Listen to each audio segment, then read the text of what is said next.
अस्सलाम वालेकुम आदाब। ज़ेड न्यूज़ के नेशनल इंटरनेशनल न्यूज़ में आपका खैर मक़दम है। मैं मोहम्मद शहबाज। पहले नज़र डालेंगे सुर्खियों पर। अमरीकी सदर जो बाइडन का बयान, कहा चीन यूक्रेन के खिलाफ जंग में रूस को हथियार फराहम नहीं करेगा। आने वाले दिनों में अमरीका रूस पर मज़ीद पाबंदियाँ आयद करने का है इम्कान। यूक्रेन के कई इलाकों में फ़ज़ाई हमले की वार्निंग जारी। रूसी हमले से अब तक यूक्रेन के तकरीबन 50% तवानाई के बुनियादी ढांचे को हुआ नुकसान। जापान रूस पर नई पाबंदियां लगाएगा। वज़ीर आज़म फूमियो किशिदा का ऐलान, जिसमें रूस को ड्रोन के परवाज़ों की बरामद पर भी पाबंदी है शामिल। उत्तर प्रदेश के माफियाओं को तबाह कर देंगे, चीफ मिनिस्टर योगी आदित्यनाथ का सख्त रद्द अमन पर जोर। आईफोन, इंटरनेट, डेटा और वीडियो गेम पर खर्च तो फिर प्रॉपर्टी टैक्स के मुखालिफ क्यों? गवर्नर मनोज सिन्हा का बयान।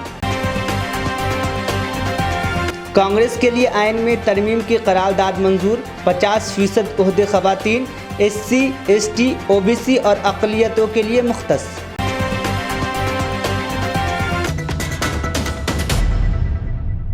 अब खबरें तफसील से। अमरीकी सदर जो बाइडन ने कहा है कि उनके ख्याल में है कि चीन के जानिब से यूक्रेन के ख़िलाफ़ जंग में रूस को हथियार फराहम नहीं किए जाएंगे। गैर मुल्की खबर रसा एजेंसी के मुताबिक इससे कबल अमरीकी वज़ीर ख़ारजा एंथोनी ब्लिंकन ने कहा था कि चीन की हुकूमत रूस को यूक्रेन के ख़िलाफ़ मदद फराहम करने पर गौर कर रही है, जिसमें गोला बारूद और हथियार भी शामिल है। बीजिंग ने अमरीकी वज़ीर ख़ारजा के इल्ज़ामात की तरदीद की थी। अब बज़ाहिर अमरीकी सदर ने एंथोनी ब्लिंकन के मौक़िफ़ से दूरी इख्तियार की है। उन्होंने टीवी चैनल से एक इंटरव्यू में कहा है कि मुझे इसकी तवक्का नहीं है, हमने अभी तक ऐसा कुछ नहीं देखा, लेकिन मुझे इसकी तवक्का नहीं है कि चीन बड़े पैमाने पर रूस को हथियार फराहम करेगा। दूसरी जानिब अमरीका ने यूक्रेन पर रूसी हमले का 1 साल पूरा होने के मौके पर मुतासिरा इत्तेहादी मुल्क के लिए $2 अरब के हथियार देने का ऐलान किया है, जबकि मॉस्को पर मज़ीद पाबंदियाँ आयद कर दी हैं। गैर मुल्की मीडिया के मुताबिक अमरीकी सदर जो बाइडन ने रूस पर नए पाबंदियों की तफसीलात आम की है और दूसरी जानिब दुनिया के अमीर तरीन मुल्कों के ब्लॉक में G7 के रहनुमाओं ने मज़ीद इमदाद देने के लिए यूक्रेन के सदर से मुलाकात की।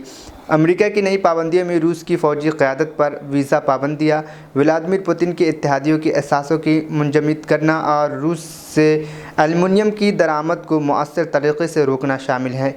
इसके अलावा रूसी बैंकों, असलहा साज फैक्ट्रियों को काम से रोकना और रूस की सबसे बड़ी मोबाइल फ़ोन बनाने वाली कंपनी मेगाफोन को तिजारती ब्लैक लिस्ट में शामिल करना शामिल है। It's not all one time. Look, a year ago today, there were only 70 kilometers from the border where the Russians expected they'd come rolling down into Kyiv and own it all. They got pushed back. It didn't happen. And I think they underestimated a great deal, the Russians did. You announced another $2.5 billion in aid to Ukraine today, $113 billion now. We know the vast majority of Americans support Ukraine. But there are now many who are asking, how long can we spend like this? Well, first of all, I'm not sure how many are asking. I know the mega crowd is. The right-wing Republicans are, talking about we can't do this. You find ourselves in a situation where the cost of walking away could be considerably higher than the cost of helping Ukraine maintain its independence. We know the Germans are now sending tanks in after the U.S. said it would send Abrams tanks as well. But we know President Zelensky continues to say what he really needs are F-16s.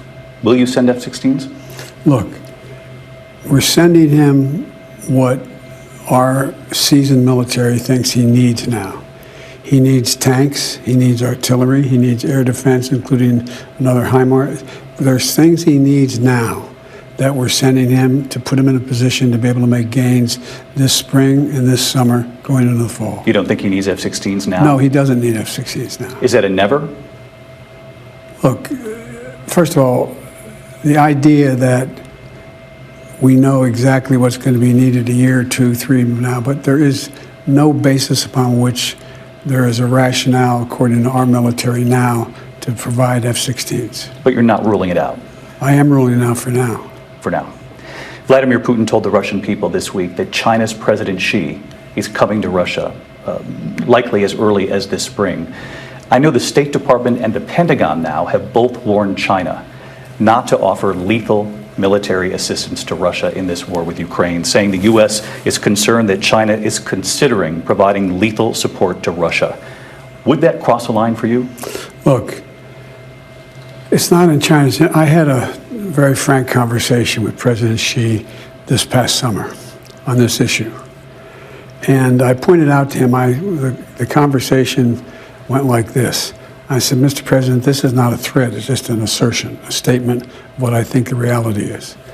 You saw what happened when the rest of the world, Europe in particular, saw the brutality of what Putin was doing in Ukraine to the Ukrainians from Russia. And I said, without any government prodding, 600 American corporations left Russia, from McDonald's to Exxon to across the board. And I said, and if you are engaged in the same kind of brutality by supporting the brutality that's going on, I said, you may face the same consequence. I don't anticipate, we haven't seen it yet, but I don't anticipate a major initiative on the part of China providing weaponry to Russia. But if they did, would that be crossing a line for you, Mr. President?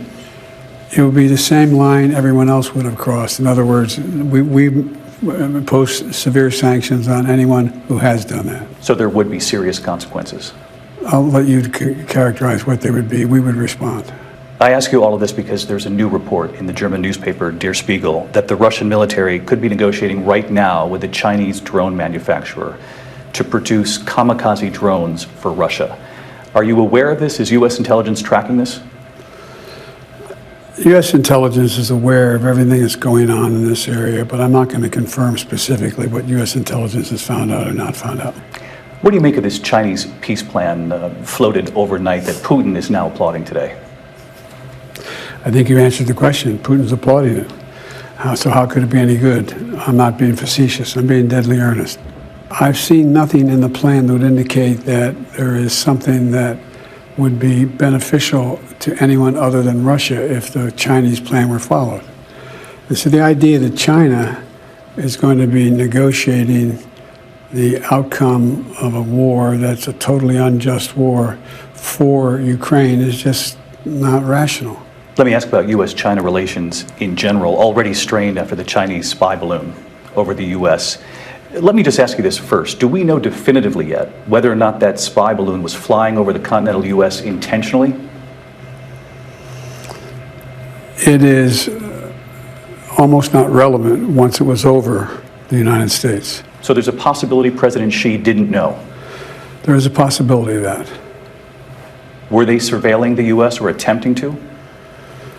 That's what that balloon does, surveillance.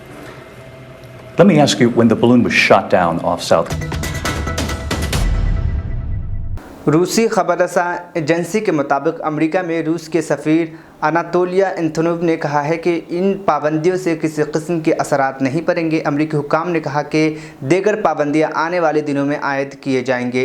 अमेरिकी हुक्काम ने कहा कि दीगर पाबंदियां आने वाले दिनों में आयद किए जा सकते हैं। बाइडन इंतज़ामिया ने चीन और दीगर मुल्कों को भी पैगाम भेजा है कि वो रूस की मदद करने से गुरेज करे ताकि पाबंदियों से बच सके। वाइट हाउस ने कहा है कि हम उन दीगर दफ़ाई पैदावार की सनअतों पर भी पाबंदी आयद करेंगे जो रूस के असलहे ज़ख़ीरे को भरने में मदद कर रहे हैं या ऐसी कंपनियाँ जो रूस को पाबंदियों के असरात से बचाने की कोशिश कर रही है। यूक्रेन के कई इलाकों में फ़ज़ाई हमले की वार्निंग जारी कर दी गई है और रात भर फ़ज़ाई हमले बसते रहे। ये मालूमात मुल्क के डिजिटल तब्दीली की वजारत के फ़ज़ाई हमलों के एदाद शुमार के मुताबिक दी गई है। डेनेप्रोपेट्रोव्स्क और खार्किव के यूक्रेन के इलाकों के साथ साथ यूक्रेन के ज़ेर कंट्रोल ज़ापोरिज़िया इलाके और DPR में फ़ज़ाई हमलों की वार्निंग नाफिज की थी। चरकासी पोल्टावा के इलाकों में रात में फ़ज़ाई हमले के सायरन बजने लगे। खार्किव के इलाके के साथ साथ ज़ापोरिज़िया इलाके और DPR के यूक्रेन के ज़ेर कंट्रोल हिस्सों में दूसरी बार फ़ज़ाई हमले की अलर्ट जारी की गई थी।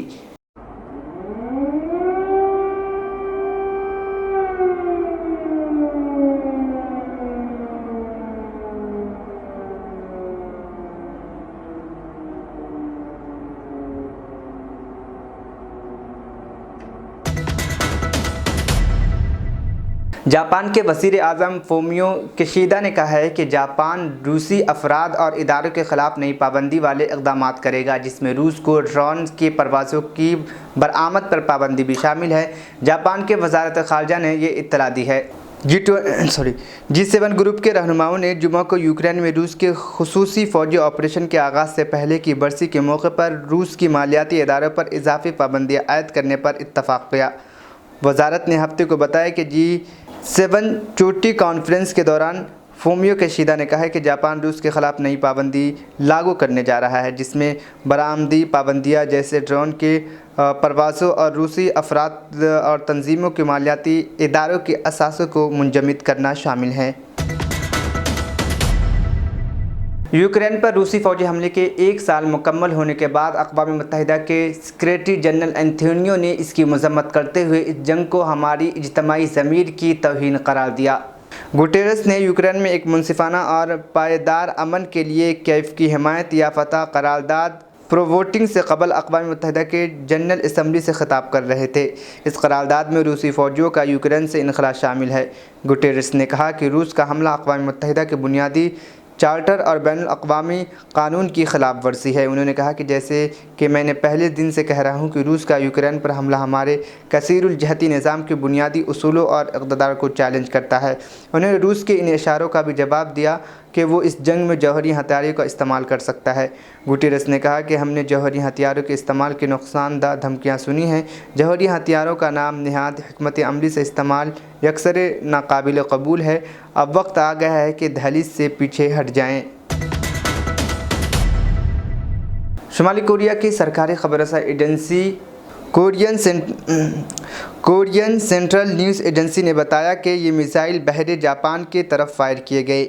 एजेंसियों ने मज़ीद बताया कि इस मशक़ ने अवामी जमहूरिया कोरिया की जौहरी जंगी क़ुव्वत की जंगी पोजीशन को एक बार फिर वाज़ेह कर दिया है, जो दुश्मन क़ुव्वतों के ख़िलाफ़ इसकी मोहलिक जौहरी जवाबी सलाहियत को हर तरह से तक़वियत दे रही है। शुमाली कोरिया ने सबसे पहले सितंबर 2021 में तवील फासले तक मार करने वाले क्रूज़ मिसाइल सिस्टम का तजुर्बा किया था। इसके बाद से वो इन हथियारों का जिक्र स्ट्रैटेजिक हथियार के तौर पर करता है। इससे यह अंदाज़ा होता है कि उन्हें जौहरी वाइडर्स से लेस करने के लिए तैयार किया जा रहा है। शुमाली कोरिया ने जुमा के रोज़ स्ट्रैटेजिक क्रूज़ मिसाइलों के तजुर्बात से पहले हफ्ते के रोज़ एक बैनुल बर्र आज़मी बैलिस्टिक मिसाइल का तजुर्बा किया था और फिर पीर को मशरक़ी साहिल से दूर समुंदर में, जिसे बहरे जापान भी कहा जाता है, मुख्तसर फासले तक मार करने वाले 2 मिसाइलों के तजुर्बात किए थे। इनकलाबी गार्ड्स एयर स्पेस फोर्स के सरबराह अमीर अली हाजी ज़ादे ने एक टीवी इंटरव्यू के दौरान कहा कि ईरान ने अमेरिका के साबिक़ सदर डोनाल्ड ट्रंप को मारने का मंसूबा बनाया है, क्योंकि उन्होंने 1650 किलोमीटर 1025 मील तक मार करने वाले क्रूज़ मिसाइल के बारे में बात की थी। इससे मगरिब के लिए तशवीश बढ़ सकती है, क्योंकि रूस ने भी यूक्रेन के ख़िलाफ़ जंग छेड़ने के लिए ईरानी ड्रोन इस्तेमाल किए थे। अमीर अली हाजी ज़ादा ने एक सरकारी टीवी चैनल से बात करते हुए कहा कि हमारे क्रूज़ मिसाइल को 1650 किलोमीटर तक की रेंज इस्लामी जमहूरिया ईरान के मिसाइल हथियारों में शामिल कर दिया गया है। ईरानी कमांडर कासिम सुलेमानी के अमरीकी कत्ल का बदला लेने के लिए ईरान की बार बार धमकी के बारे में बात करते हुए हाजी ज़ादा ने कहा कि हम ट्रंप को मारने के दर पे हैं।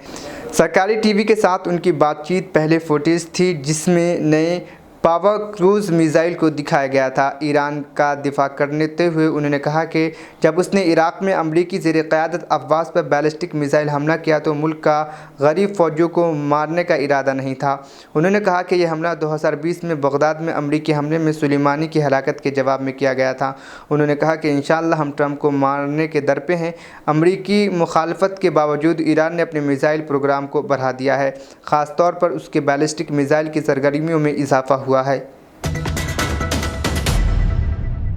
वज़ीर आला योगी आदित्यनाथ ने हफ्ते को उत्तर प्रदेश असम्बली में अपोजिशन पर तनकीद की और गरजते हुए कहा कि हुकूमत जुराइम और माफियाओं के ख़िलाफ़ ज़ीरो टॉलरेंस के नुक़्ते नज़र रखेगी, माफियाओं को मिट्टी में मिला देगी और हम उन्हें माफियाओं को, जो माफिया है, उन्हें हम तबाह कर देंगे। जुमा की शाम 2005 के एसपी एमएलए के कत्ल केस के अहम गवाह के कत्ल पर खिताब करते हुए उन्होंने कहा कि हुकूमत प्रयागराज में पेश आने वाले वाक़े के बारे में सिफर बर्दाश्त का रवैया रखेगी। उन्होंने कहा कि जिस किसी ने भी जुर्म किया, क्या उसकी परवरिश समाजवादी पार्टी ने नहीं की? क्या उन्हें एसपी ने एमपी नहीं बनाया? यूपी के वज़ीर आला ने मज़ीद कहा कि ये लोग हमेशा पेशावर माफियाओं के सरफहरिस्त रहें। जिस माफिया ने ये हरकत की है वो आज रियासत से मफरूद है। माफिया कोई भी हो, हमारी हुकूमत रियासत में माफिया राज को कायम नहीं होने देगी। जिस किसी ने पार्टी का रहा हो, क्या अपराधी नहीं था, किस पार्टी का था? आप सारे अपराधियों को पालेंगे, उनको माल्यार्पण करेंगे और उसके बाद तमाशा बनाते हैं आप लोग। इस माफिया को मिट्टी में मिला देंगे। ये जब आपका नाम तो नहीं लेंगे, आपने के खिलाफ जवाब आ जाए। जिस माफिया के खिलाफ किसी का नाम नहीं है, किसी का नाम तो सच नहीं कि समाजवादी पार्टी ने उन्हें एक सांसद बनाया था, कोई सच नहीं है। आप अपराधियों को पालेंगे। प्रदेश पार्टी जिस किसी ने पार्टी का रहा हो, क्या अपराधी नहीं था, किस पार्टी का था, किस पार्टी का था? आप सारे अपराधियों को पालेंगे, उनको माल्यार्पण करेंगे और उसके बाद तमाशा बनाते हैं आप लोग। एक तरफ अपराधियों को प्रश्रय देंगे, उन्हें गले का हार बनाएंगे और दूसरी तरफ फिर दोषारोपण भी करेंगे। मैं उन्हीं पे आ रहा हूं, उन्हीं बातों पे चर्चा करने के लिए आ रहा हूं। हमारी पार्टी में आप बताइए किस पार्टी का सदस्य है? क्योंकि बहुजन समाज पार्टी से आपकी दोस्ती है, इसलिए बहुजन समाज पार्टी का नाम नहीं ले रहे आप। हम भी उन्हीं बातों पे कह रहे हैं। क्या यह सच नहीं कि जिस अतीक अहमद के खिलाफ पीड़ित परिवारों ने मुकदमा दर्ज कराया उसके परिवार के खिलाफ, वह समाजवादी पार्टी के द्वारा पोषित माफिया है और उसकी कमर को तोड़ने का काम हमारी सरकार ने किया है। और फिर वो माफिया है, इसे इस माफिया को मिट्टी में मिला देंगे। सरकार किसी है, हुकूमत में हो, ये माफिया है, इनको मिट्टी में मिलाने का काम करेंगे। अपराधी आप हैं, गलतफहमी दूर कर। अपराधी आप क्या है? ये चीजें नहीं है। अपराधी आप क्या है? नहीं सुनेंगे इनकी बात। ये तो आप जानते हैं, आपको बताना चाहिए था। ये तो अध्यक्ष महोदय, ये पेशेवर माफिया और अपराधियों के सरपरस्त हैं और ये लोग लगातार यही करते रहे हैं। इनके रग में अपराध भरा हुआ है। अपराध के अलावा इन लोगों को सीखा ही नहीं है। क्या सच नहीं का? पूरा प्रदेश इस बात को जानता है और आज ये लोग अपनी साफ गोली की सफाई देने के लिए यहां पर आए हैं। मध्य प्रदेश के सिद्धि जिले में जुमा की देर रात एक बड़ा हादसा पेश आया। मोहिंडिया टनल के पास ट्रक की टक्कर से 3 बसें पलट गई। बताया जा रहा है कि हादसे में 14 लोगों की मौत हो गई। रीवा के एसपी मुकेश श्रीवास्तव ने बताया कि मजमूई तौर पर 50 लोगों की जख्मी होने की खबर है। इनमें से 15 से 20 लोगों की हालत तशवीशनाक है। वहीं हादसे के बाद मध्य प्रदेश के वज़ीर आला शिवराज सिंह चौहान ने देर रात मकामी हादसा और अस्पताल का दौरा किया।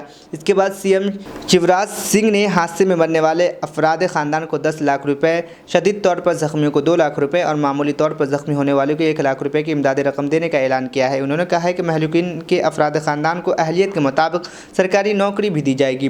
बताया जा रहा है कि ट्रक ने बस को टक्कर मार दी। इब्तदाई मालूमात के मुताबिक यह हादसा मोहंतिया टनल के करीब एक गांव में पेश आया। अन्य शाहिदीन ने बताया कि हादसा रीवा सीधी टनल के करीब पेश आया। तेज़ रफ्तार ट्रक का टायर फटने की वजह से वो साइड पर खड़ी 3 बसों से टकरा गया। 2 बसें उलट गई, तीसरी बस बुरी तरह तबाह हो गई। इस हादसे में 12 से 14 अफराद की मौत होने की खबर मौसूल हो रही है। हालांकि अन्य शाहिदीन के मुताबिक हादसा खौफनाक था, जिससे हलाकतों में इजाफा हो सकता है। शदीद ज़ख्मियों को रीवा रेफर कर दिया गया है। जम्मू कश्मीर के लेफ्टिनेंट गवर्नर मनोज सिन्हा ने मरकज़ के ज़ेरे इंतज़ाम इलाके में जायदाद से मुतालिक टैक्स पर तनकीद करने वालों को जवाब दिया है। मनोज सिन्हा ने कहा कि जब यहाँ के लोग आईफोन ख़रीदते हैं, इंटरनेट डेटा का इस्तेमाल करते हैं और वीडियो गेम्स खेलते हैं तो कम से कम प्रॉपर्टी टैक्स के खिलाफ होने वाले तनकीद बेजा हैं, जिसके कोई माने नहीं है। जुम्मे को प्रधानमंत्री फसल बीमा योजना के आगाज़ के मौके पर सिन्हा ने जम्मू कश्मीर में नाफिज प्रॉपर्टी टैक्स से मुल्क में सबसे कम है और अब भी इस पर शोर लोग मचा रहे हैं। उन्होंने कहा कि लोग आईफोन ख़रीदते हैं, इंटरनेट डेटा इस्तेमाल करते हैं और वीडियो गेम्स खेलते हैं, यहाँ तक कि जो लोग टैक्स अदा करने की अहलियत रखते हैं वो भी अदा नहीं करना चाहते। उन्होंने कहा कि प्रॉपर्टी टैक्स से जमा होने वाली रकम को आवाम के फलाह बहबूद और तरक्की के लिए इस्तेमाल किया जाएगा। बीजेपी के अलावा तमाम सियासी जमातों ने प्रॉपर्टी टैक्स के नफाज की मुखालफत की है। श्रीनगर शहर में तजावुज़ात की फहरिस्त सोशल मीडिया पर मंजर आम पर आने के बाद जम्मू कश्मीर की सियासी जमातों ने मरकज़ के ज़ेरे इंतज़ाम इलाकों में खौफ व हरास फैलाने के लिए हुकूमत से वजाहत तलब की है। जम्मू कश्मीर जैसे एक छोटे से यूनियन टेरिटरी में जहाँ न पानी का पैसा आता है न बिजली का, और हाउस टैक्स में अगर नॉमिनल लगा दिए देश में सबसे कम तो हल्ला अलग से होता है। चाहिए सब सेवा का कोई पैसा हम न दें। मैं समझता हूं कि इस पर सबको विचार करने की आवश्यकता है। जनता सर्वोपरि है, जनता के हितों का ध्यान रखना ये प्रशासन की जिम्मेदारी है। लेकिन जो सक्षम लोग हैं अगर वो सेवाओं के लिए शुल्क नहीं देंगे, अब आईफोन खरीदने के लिए पैसा है, डेटा इस्तेमाल करने के लिए पैसा है, दिन भर वीडियो और गेम के लिए भी पैसा है। मुझे लगता है कि इस पर आप सबसे, मैं इसलिए भी ये बात कह रहा हूं कि सबको एक विचार करके कैसे चलना है, इसका एक रास्ता बनाना होगा। लुल्लू साहब ने आपको विस्तार से बताया है कि इसके कारण हमारी जीडीपी को कितना लाभ होने वाला है। और मैं मानता हूं कि जम्मू कश्मीर देश का पहला यूटी राज्य बन गया है जो इस बड़े पैमाने पर एग्रीकल्चर और एलाइड सेक्टर में इतना बड़ा रिफॉर्म कर रहा है। और वाइस चांसलर साहब ने बताया 21 तारीख को कोशिश हो रही है कि हमारे जो इंस्टीट्यूशंस हैं वो भी अब इंटरनेशनल स्टैंडर्ड के हो जाएं, चाहे वो इसकास्ट कश्मीर हो, इसकास्ट जम्मू हो या बाकी हमारी यूनिवर्सिटीज़ हों, इसकी भी चर्चा हो रही है। उसमें एक बात देश के विदेश मंत्री ने उस दिन कही थी, जयशंकर जी ने, फूड सिक्योरिटी की।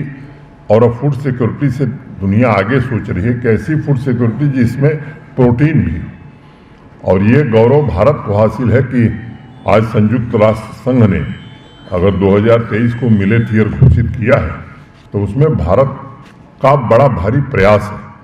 अब हमारा देश प्रयास करके इस वर्ष को मिलेट ईयर घोषित करावे और हम लोग अगर उसको प्रोत्साहन न दें तो मुझे लगता है ये हम थोड़ा नाइंसाफ़ी होगी।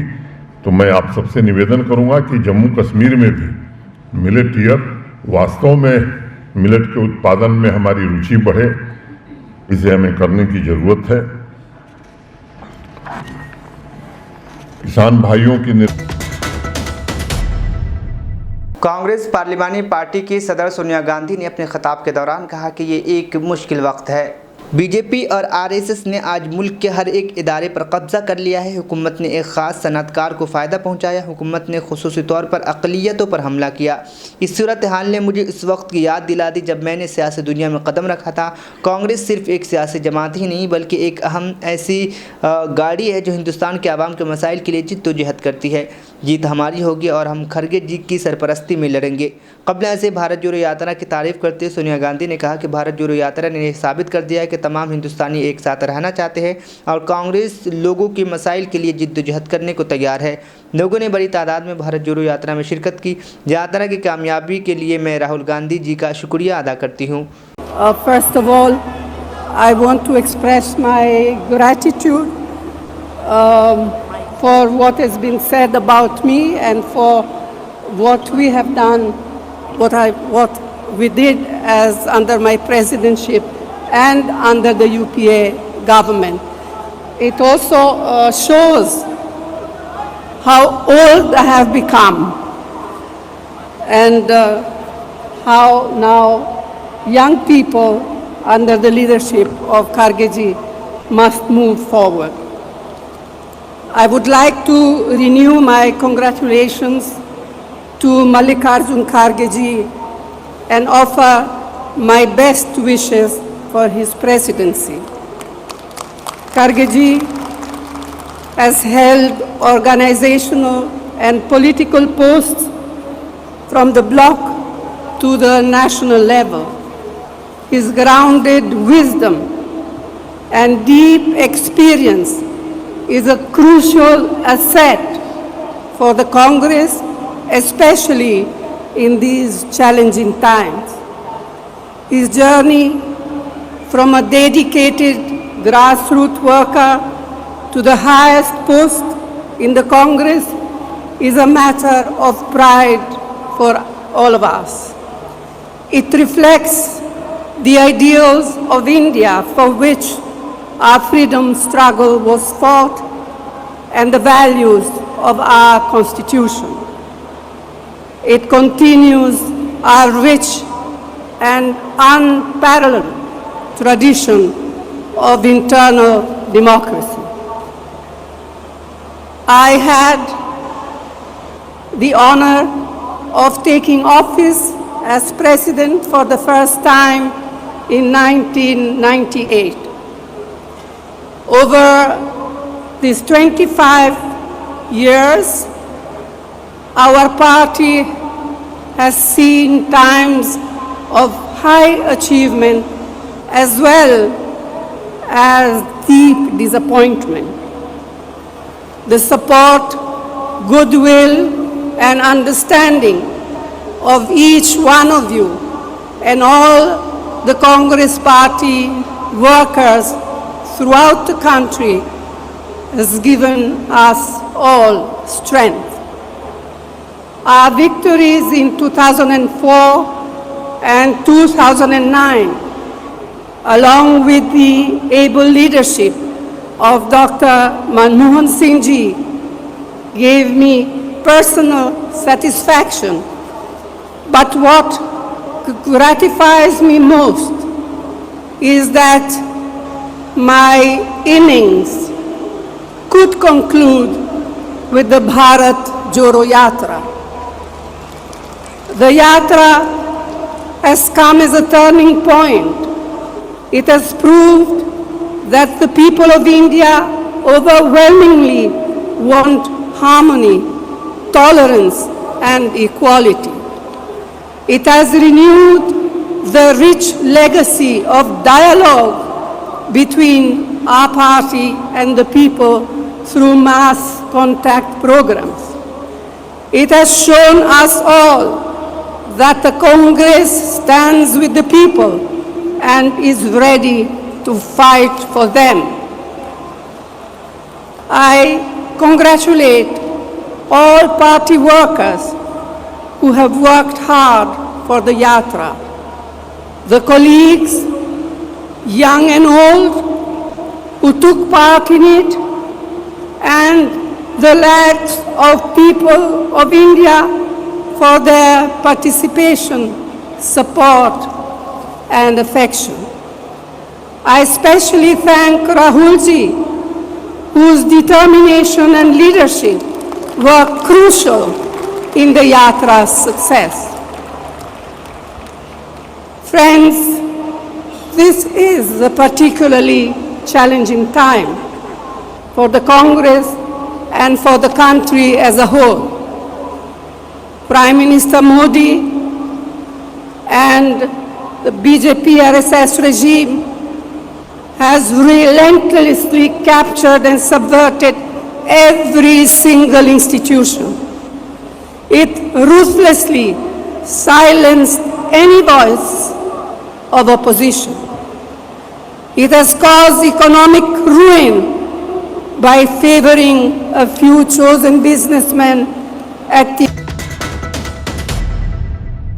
कांग्रेस सदर खरगे ने अपने खिताब के दौरान कहा कि हर कांग्रेसी फर्द को फ़र्ज़ अदा करना है और मुल्क के लिए कुछ न कुछ देना है। उन्होंने कहा कि संघर्ष, सेवा और बलिदान सबसे पहले हिंदुस्तान का नारा लगाया और कहा कि महंगाई, बेरोज़गारी, ईडी, सीबीआई, नफ़रत और मुख्तलिफ़ चीज़ों पर हुकूमत नाकाम हो गई है, लेकिन कांग्रेस ने हुकूमत के हर गलत फ़ैसले का मुकाबला किया। उन्होंने कहा कि मुल्क को मुत्तहिद करने के लिए तहरीक चलानी चाहिए और SC, ST और OBC और दीगर शोबों को उनका हक़ दिलाना चाहिए। इस दौरान खरगे ने नोटबंदी, नाक़िस GST और कोरोना के दौरान हुकूमत की बद इंतज़ामी का भी जिक्र किया। उन्होंने कहा कि कोरोना से लड़ने में हुकूमत ने कुछ नहीं किया और दरियाई गंगा में हज़ारों लाशें बिखरी हुई नजर आई। खरगे ने सरमायादाराना निज़ाम और अडानी मामले पर भी हुकूमत की तनकीद की और कहा कि दिल्ली के प्रधान सेवक अपने दोस्त की खिदमत अंजाम दे रहे और मुल्क के कायम करदा इदारों को अपने दोस्तों के हाथ फरोख्त कर रहे हैं। मैं आज बेहद भावुक भी हूँ, क्यों कि मैं और आप सब उस गौरवशाली विरासत की नुमाइंदगी कर रहे हैं जिसको महात्मा गांधी, पंडित जवाहरलाल नेहरू जी, सुभाष चंद्र बोस, सरदार वल्लभ भाई पटेल, मौलाना अब्दुल कलाम आज़ाद, डॉक्टर राजेंद्र प्रसाद, सरोजिनी नायडू, इंदिरा जी, राजीव जी ने अपने त्याग, बलिदान और समर्पण से ये सींचा हुआ कांग्रेस पार्टी है। MCD में कायमी कमेटी के इंतखाब के दौरान मुसलसल तीसरे दिन हंगामा आराई के बाद ईवान की कार्रवाई पीर की सुबह तक के लिए मुलतवी कर दी गई है। मेयर शीली ओब्राई ने ऐलान किया कि स्टैंडिंग कमेटी के अरकान के इंतखाब के लिए दोबारा इंतखाब 27 फरवरी को 11 बजे होगी। दरअसल आज बीजेपी ने ऐलान किया कि वो स्टैंडिंग कमेटी के इंतखाब पर आम आदमी पार्टी के खिलाफ सुप्रीम कोर्ट में अर्जी दाखिल करेगी। ख्याल है कि आम आदमी पार्टी ने एतराज़ के बाद जुमा को MCD की स्टैंडिंग कमेटी के अरकान के इंतखाब के लिए वोटों की दोबारा गिनती को रोके जाने के बाद हंगामा बर्पा हो गया था। बीजेपी और आप काउंसिलरों ने ईवान के तकद्दुस को नज़रअंदाज करते हुए एक दूसरे पर हमला किया। दोबारा गिनती के अमल को रोकने के मेयर के फैसले के खिलाफ एहतजाज करते हुए बीजेपी काउंसिलरों ने नारेबाजी की। दरअसल माइक तोड़े गए, बैलेट पेपर फाड़े गए और पोलिंग के बक्सों को भी नुकसान पहुँचाया गया।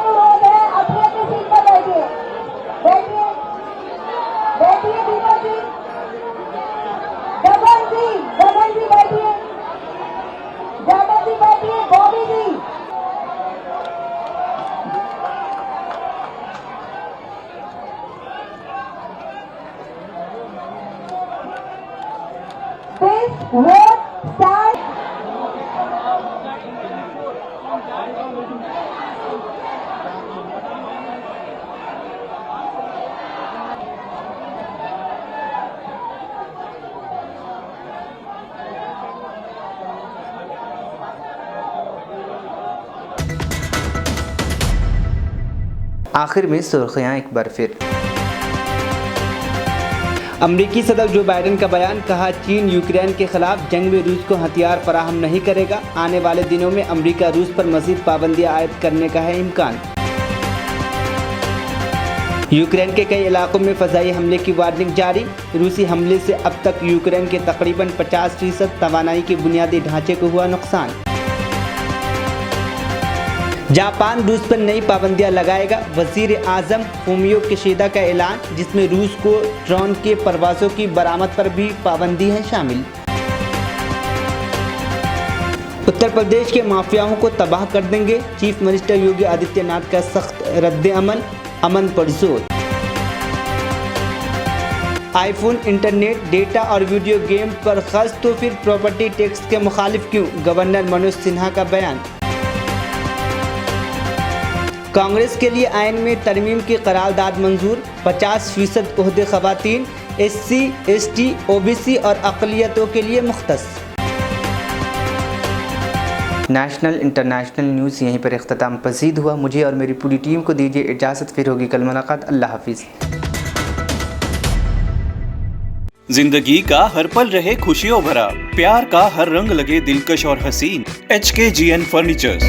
Complete bed set, sofa set, dining table.